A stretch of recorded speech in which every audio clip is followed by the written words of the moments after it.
Today on Government Matters, for more than 60 years, the National Reconnaissance Office has worked to see it, hear it, sense it. The NRO develops, acquires, launches, and operates satellites that collect and deliver ISR, intelligence, surveillance, and reconnaissance data, and delivers that data to warfighters and policymakers. In his first TV interview as director, Chris Scolese joins me. Government Matters starts right now. From Washington, D.C. and around the world, this is Government Matters with Mimi Geerges. This is Government Matters, the only show covering the latest news trends and topics that matter to the business of government. I'm Mimi Geerges. The National Reconnaissance Office provides credible, usable intelligence, reconnaissance, and surveillance information to government agencies. Chris Scolese is the director of the NRO. Chris, welcome to the program. Thank you, Mimi. Glad to be here. Last year, you marked your 60th anniversary. Tell us about NRO's history and what makes it unique. So the NRO, as you said, started about 60 years ago in 1961, and its role then and now is to provide the government, military, policymakers, analysts, and civil agencies information from space. So we basically look at the Earth and try and understand what is going on. NRO's very existence was classified. Are you able to tell us when and why that was unclassified? So for 30 years, the first 30 years of the NRO, we, in fact, were a secret. Not many people knew who we were, although they often saw our launches on television or in person. And then about 1992, it was determined that it was time to open up and let people know that we existed and that we were providing the information that's needed to understand, the intentions of our adversaries, as well as to help the warfighter and the first responder. But why was the existence classified in the first place? I mean, it's not a secret that, every government spies. Yeah, they wanted to protect the technology, and that's still something that we do today. We have to develop the latest and greatest technology so that we can stay ahead, not only of what people are trying to hide, or countries are trying to hide, but also recognizing that technology is improving and we have to become more efficient. We have to be good stewards of the government's money. So finding ways to be more efficient requires us to do things. That in and of itself doesn't require us to be secret. It's really the technology and the capabilities that we bring that we don't want others to know that we have. Tell us who your customers are and how you go about fulfilling your mission. So our customers are really the government. Principally, it's the intelligence community and the military, but we also support the civil sector as well in providing information, because we are looking at the Earth and we do look at it, and we look at it, we sense it, and we try and understand what's going on. We provide that information to other government organizations that actually turn it into a product. So the National Geospatial Intelligence Agency, National Security Agency, FEMA, whoever it may be. And how we accomplish that is we put satellites into orbit around the Earth in various different orbits depending on what needs to be sensed and how quickly they need the information. And about how many launches and how many payloads do you launch per year? That varies. We can launch, several a year. This year we're going to have several launches. Last year we only had 2 launches. And each launch may carry 1 satellite or may carry multiple satellites. So it's hard to say what the average is, but if I had to give a number, I would say we probably average about 4 launches a year. So space now is a contested domain. Can you talk about the threat environment and how that has changed over time? Certainly. You had asked earlier one of the things that we do, and one of the things that's changed from the early days in the 1960s and 70s is space has indeed become contested, and to some extent it's become much more threatening. We're seeing Russia and China. We've seen the ASAT tests that they have conducted in recent years. This is anti-satellite. Anti-satellite weapons where they're launching them and they're destroying satellites. That clearly is a threat to our systems. So we have to work to develop architectures that are not necessarily immune to that, but make those weapons less useful to them and still allow us to provide the information that's needed to make decisions or to help the warfighter. How are you able to do that? How are you able to protect those national security assets and really the resiliency of those assets? So it comes in a number of different ways. One is by the architecture. We go off and we're saying we're using a proliferated architecture now, which is putting up multiple satellites in different orbits so that it makes it more difficult for people that want to do damage to us to pick one and do some damage. And it also allows us to have the ability to revisit a site more frequently so that we can collect more information to see what's going on. The other area we do is we're diversifying our architecture in a way where we don't just measure the same thing with every satellite, we measure different things. And that way, you can't pick one satellite and say, I'm going to take it out. And then our partnerships. We partner with commercial, we partner with our other government agencies like the U.S. Space Force, that's brand new, and U.S. Space Command, and we partner with international partners. And you put all of those together, and that allows us to have a very resilient architecture. Well, given the importance of innovation to countering the threat and being prepared for the threats, you announced something called the Director's Innovation Initiative. What is that? So that is something that we do with our technology directorate, where we want to go off and explore new and interesting ideas. As we talked earlier, it's very important that we stay ahead and stay current, and they go together. So we want to stay current with the technology. We even want to get ahead of it, looking 5 to 10 years down the road.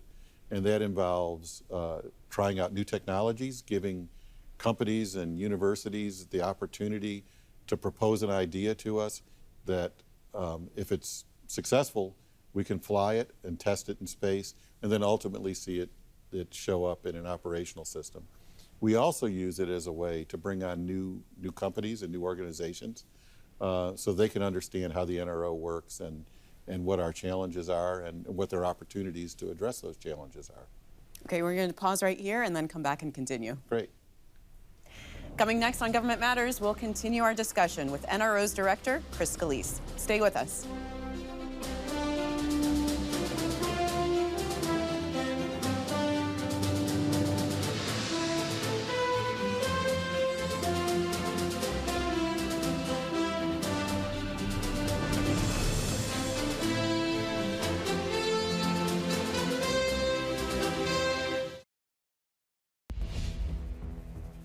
Welcome back. My guest is the director of the National Reconnaissance Office, Chris Scolese. Chris, you know, there's a lot of commercial satellite companies out there. Imaging cameras are getting smaller, cheaper, better. How are you interacting with those commercial companies? We have a very strong interaction with those companies in multiple ways. We started a few years back recognizing just what you said, that they have some incredible capabilities. So we're working with those companies today. You're seeing some of the products of those as you read in what's going on in Ukraine. Oftentimes those images are being provided. So they demonstrate the capability that's there. It's part of our architecture right now. At the same time, we recognize that they're also developing new capabilities. They're innovating very quickly and they're developing efficient solutions.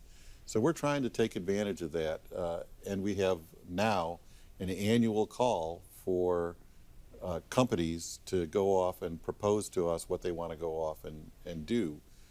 The current one is looking at radars. So we focus on electro-optical, basically the ones that take pictures.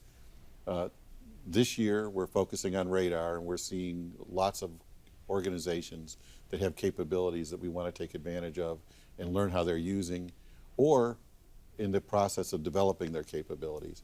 And then next year we'll be looking at something different. So we want to have a regular cadence of introducing new capabilities and getting ourselves introduced to new companies. You've said this, quote, buy what we can, build what we must. How do you determine the balance between those two? Well, it's getting easier, actually, because the commercial world is developing lots and lots of capabilities. that we can take advantage of. So we look at those, and the evaluation process that I mentioned helps us determine what it is that we can really buy, and then offload those activities that we would normally build and say, okay, we're going to rely on you going forward in the future. And then we'll build what is not economical or really only has a value to the U.S. government. You know, I wonder what you would tell commercial companies is your biggest need right now, or your highest priority. I would say our biggest need is reliable access to their systems. And we're getting it for the most part.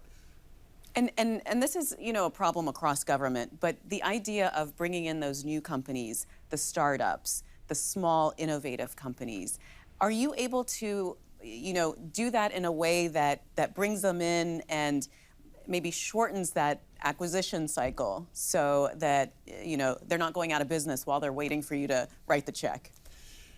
Yes, and we work hard to try and do that. The Director's Innovation Initiative is one way, particularly for those companies that are really just starting out with a new idea, or they have a new, a new system that they want to try in space that they have developed for other applications. So we want to catch them very, very early and go off and work with them so they can see what the value to us would be, and we can see how we can help them deliver that value. And then at the same time, we want to go off and engage with companies that have more mature products through the annual program where we're going to bring on commercial activities, try and test out for a year or two to see how we're going, provide funding so that they can mature their products, and then they'll either integrate into our systems or they won't. Let's talk about international collaboration and cooperation. You've just announced a partnership with the UK. What's that about? So with the United Kingdom, what we're doing is we're going to actually do our first launch from the United Kingdom in a long time on a horizontal launching spacecraft. It's going to launch from an airplane, a 747, and then fly out over the Atlantic. And what we want to do, though, ultimately is two things. One, demonstrate the strong partnership we have and demonstrate that we have multiple launching opportunities. But the satellites are going to be something that's going to be interoperable with our overall architecture. So we want to demonstrate that a system developed by the UK, for the UK, can work seamlessly with our systems. It's an experiment to look at how we can seamlessly operate, and it's also adding capability to the system with systems that have been developed by the UK. You know, you mentioned the U.S. Space Force is relatively new. How are you interacting with them? How are you working together with them? We work very closely with the Space Force. They have a role, obviously, in space, largely looking in things that the Air Force used to do. So you can think of missile warning and the weather satellites, their weather satellites, and space domain awareness. But it's more deep than that. We try and work, very closely and coordinate what we do so that we don't duplicate our efforts and we maximize the value for the government. All right, well, another quick break here, and then we'll come back and continue. Very good. Coming up, more of my conversation with the NRO director. We'll be right back.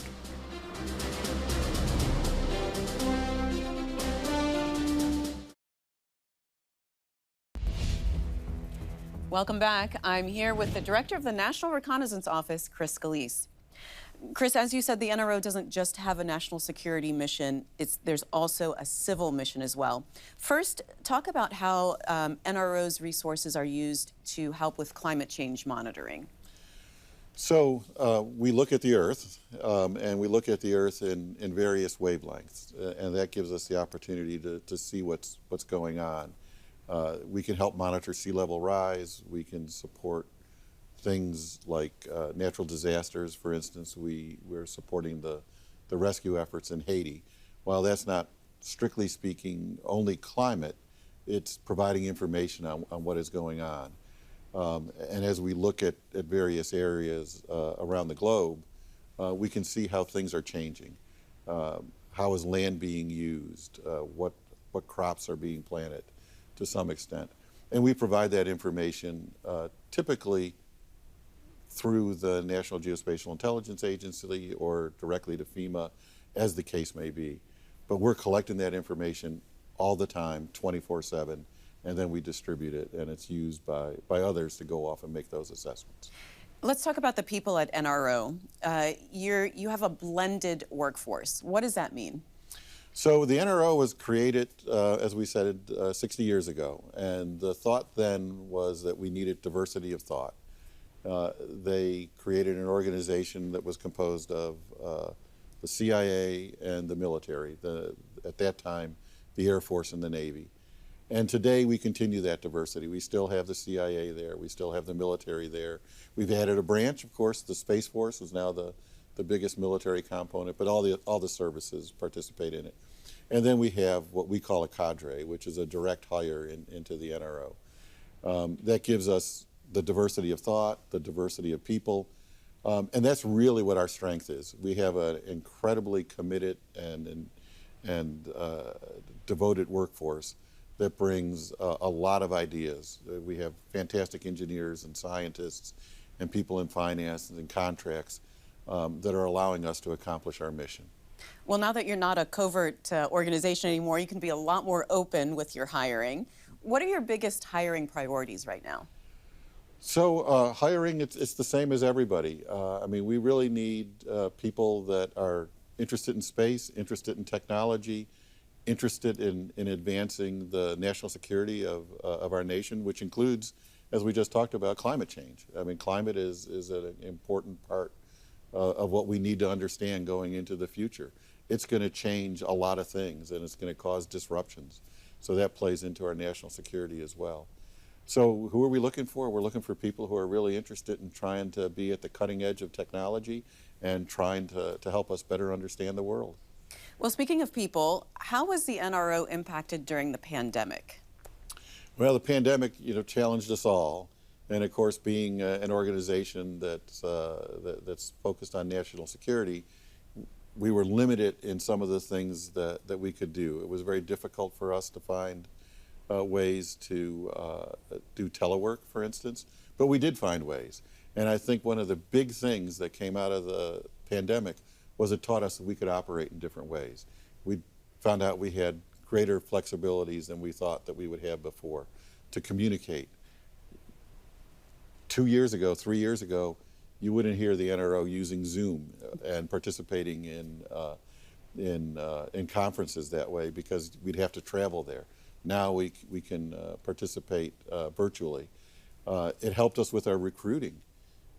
Before we would go out to universities, and of course, travel budgets are limited. Now with the ability to use virtual methods, whatever they may be, we can now go off and visit 50 or 100 universities during a year and engage with more students to bring them in and have opportunities. The pandemic also highlighted the problems with the supply chain. Oh, yes. I wonder what your biggest concerns are with the resiliency of the supply chain in the space industrial base. The pandemic certainly indicated where there are frailties in the supply chain, and it's something that we're very concerned about, and we're working with industry and with the broader government to focus on certain areas. Certainly, we all know about the microcircuit concerns, but there's raw materials that we have to go off and address, and then various other things in various pieces of the supply chain. So we're engaging, with, as I said, with industry and the government to go off and address those specific areas, as well as the broader area of how much do we bring on shore again, and how much do we rely on offshore capabilities. Chris, what are you able to tell us about how you're supporting the war effort in Ukraine and any lessons learned from watching that war? Well, there's not really much I can say other than clearly we're looking and listening, as we said in the beginning, we're learning a lot about how quickly we can deliver information to analysts and to the combatant commands that are engaged in that. And we're going to take all of those lessons learned and improve our systems It's going to probably adjust our architecture and tweak things in a little bit, but we're learning a lot. Where's the technology going? What are you most excited about right now? I think the thing I'm most excited about right now is how we're finding ways to integrate our information. So artificial intelligence, machine learning, those types of things coupled with the new technologies that we're able to put in space to proliferate our architectures, to increase our capabilities, is really going to help us better understand what's going on in the world and will help the analysts become far more efficient. Well, Director Scolese, so nice to talk to you. Thanks for coming in. Thank you, Mimi. Glad to be here. If you miss an episode of Government Matters, it's on our website at govmatters.tv. And don't forget, you can find every episode of our program on YouTube. Be sure to hit subscribe so you don't miss any of the videos we post.